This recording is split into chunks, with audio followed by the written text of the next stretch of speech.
J'essaye depuis 30 ans de trouver un équilibre pour ne pas rentrer dans la relation dominant-dominé chaque matin que je me lève et que je rentre en relation avec mon prochain, que ce soit un enfant ou que ce soit un adulte. Est-ce que vous avez fait des découvertes majeures sur cette notion de dominant-dominé? Moi, ça m'intéresse.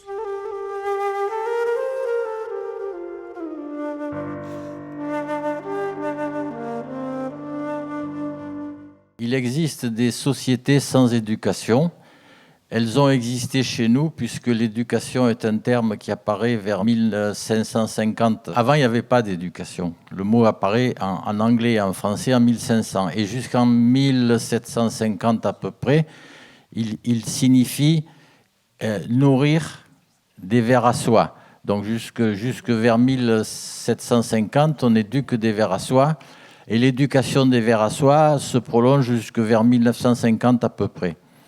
À partir de 1750 apparaît la notion d'éducation des enfants. Et c'est Rousseau, bien sûr, et Miloud de l'éducation qui lance ça en 1762. Mais en 1763, l'abbé Grégoire de Sauvage publie un livre sur l'éducation des vers à soie. Je veux dire que l'éducation des vers à soie, ça va perdurer jusqu'à vers 1950.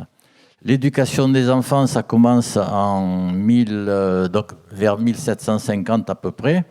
C'est rien du tout dans l'histoire de l'humanité. Donc, sur nos territoires auparavant, nous avons vécu sans éducation. Ça n'a pas empêché qu'on ait construit des cathédrales, des caravelles, enfin, qu'il y ait eu des pyramides. Moi, je trouve que c'est prodigieux, ces constructions. Mais il n'y avait pas d'école à cet effet-là. Donc, il n'y avait pas d'instruction non plus.